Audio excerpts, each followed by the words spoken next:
Imagine your father is 87 years old. One morning, he suddenly cannot get out of bed on his own. You call every local home care agency looking for immediate assistance. Every single one tells you the exact same thing. The first available caregiver cannot arrive for another 3 weeks. This isn't a hypothetical scenario for some distant, unfortunate future. It is happening right now to millions of families across the world. We are constantly told that this is just a standard worker shortage. We assume that if we just pay a little more, the market will fix it. But that standard economic logic is completely wrong here. The real crisis we are facing isn't a shortage of workers. It is a shortage of something far more precious: human attention. To see the real system at play, notice a strange paradox right in your living room. Think about how incredibly cheap it has become to buy a brand new television. One factory worker today can produce 1,000 times more goods than their ancestors. But now, try to speed up the process of helping an old man eat. Try to optimize the time it takes to gently give someone a bath. You instantly realize that you cannot speed it up by even a single second. If you try to force efficiency here, the entire process completely breaks. Economists actually have a specific terrifying name for this hidden rule of society. They call it Baumol's cost disease, and it quietly governs our entire modern world. In a car factory, automation allows wages to rise while the final price drops. But a caregiver today produces the exact same hourly output as a nurse in 1900.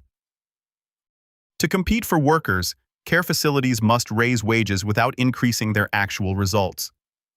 This forces the baseline cost of elderly care to skyrocket completely out of control. For decades, our society completely ignored this brutal math for one reason. We had a massive, invisible safety net that cost the economy absolutely nothing. That safety net was the traditional family structure, powered entirely by unpaid women. In the past, families stayed local, and someone was always home during the day. But over the last 50 years, our economic landscape shifted completely. Women entered the formal workforce to pursue their own essential independent careers. This move vastly increased global wealth, but it emptied the physical household. At the exact same time, family sizes began shrinking to historic lows. People had fewer children, and those children moved thousands of miles away. If you enjoy exploring the hidden systems that shape our world, please like and subscribe. It really helps the channel grow. Now, let's get back to the story. Suddenly, the invisible safety net of the family completely collapsed. Families were forced to buy the care they used to give freely. This created what sociologists now call the sandwich generation. Consider Sarah, a typical 45-year-old mother with a demanding full-time job. Her morning starts by rushing her children out the door for school. Then she spends her lunch break driving across town to check on her mother. She handles a chaotic Zoom meeting while setting up her mother's daily pills. To survive, millions like Sarah are forced to reduce their working hours. This pulls highly skilled, experienced people completely out of the broader economy. Seeing this crisis, corporate markets stepped in, promising to solve it through scale. Large private companies bought up thousands of local nursing homes. They applied standard corporate logic to maximize every single dollar. They streamlined food delivery and standardized administrative tasks. But remember the hidden law: human attention simply cannot be optimized. To maintain profits, these corporations had to squeeze worker wages. Today, professional caregivers often earn less than fast food workers or retail cashiers. This economic pressure creates a cycle of massive, unstoppable employee burnout. Many care facilities watch half their entire staff quit every single year. We kept calling this a labor shortage. But that isn't what's running out. What we're actually running out of is hours of human attention. A factory can scale, software can scale, robots can scale, but one human being can still only care for one other human being at a time. Seeing this systemic deadlock, tech companies offer a very comforting promise. They promise artificial intelligence and advanced robotics will eventually replace humans. They show videos of mechanical limbs smoothly moving people into beds. But these engineers completely misunderstand what care actually is.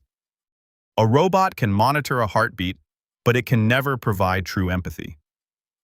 Care is the slow, unscalable act of keeping someone attached to reality. Because attention cannot be automated, a brutal economic divide is opening up. High-quality care is becoming an exclusive luxury for the ultra-wealthy. For everyone else, the system simply fractures under the weight of the math. Governments try to step in by creating massive public subsidies. But you cannot subsidize a labor crisis when the labor literally doesn't exist. Wealthier nations now try to fix this by importing foreign workers from abroad. But this strategy simply exports the demographic crisis somewhere else. Our modern world is built on the promise of endless optimization. We genuinely believe that software in factories can solve any human problem.